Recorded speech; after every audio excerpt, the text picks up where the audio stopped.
تازه خبر ناټو د افغانستان په حق له ډیره خطرناکه پریکړه اعلان کړه. ناټو څنګه پر افغانستان یو ځل بیا حمله کوي؟ تازه یې څه ویلي دي؟ جزئیات په ویډیو کې وګورئ او چینل سبسکرایب کړئ. لیدونکو السلام علیکم. د ناټو عمومي مشر یو ځل بیا افغانستان په حق خبرداری ورکړ او ویل چې دوی کولی شي بدون له دې چې په افغانستان کې فزیکي حضور ولري بیا هم په دې هیواد حمله وکړي او دا هیواد د خپلو شدیدو بریدونو هدف وګرځوي. ښاغلي سټولټنبرګ دا خبرې نن په بلجیم پلازمینه بروکسل کې وکړې. په دې غونډه کې د امریکا د دفاع وزیر لوید اسټن هم ګډون کړی و او ټولو لوریو د افغانستان په هکله په مهمو مسایلو باندې بحث وکړ. دغه غونډه به 2 ورځې دوام وکړي.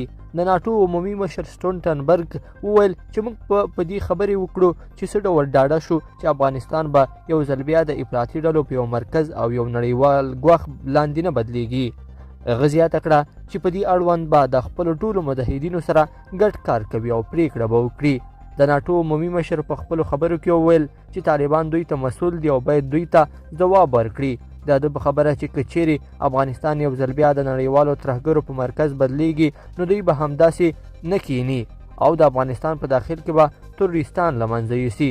نوموړي زیاته کړې چې دوی دا قدرت لري چې د افغانستان څخه بیرون څخه په دې هیواد حمله وکړي. په دې غونډه کې د ناټو د عمومي منشي له لوري دا خبر هم ورکړل شو چې دوی به د طالبانو په رژیم باندې د فشارونو زیاتوالو ته دوام ورکړي. نوموړي وویل چې د طالبانو په رژیم سیاسي او ډیپلوماتیک فشار زیاتوي تر څو ډاډه شي چې دوی افغانستان به بیا د نړیوالو افراطګرو په قرارګاه نه بدلوي. خو طالبان بیا وایي چې دوی په افغانستان کې هیڅ پردۍ ډلې ته ځای نه ورکوي او نه به یې ورکړي. دوی وایي پرې به نږدي چې د افغانستان خاوره د بل هیواد پر ضد وکاریږي. لیدونکو په دې هیله چې دا مطلب به مو تر پایه لیدلی وي. که مو ویډیو خوښه شوې ویډیو لایک کړئ، د سره او چینل سبسکرایب کړئ. تر بیا ښه وخت.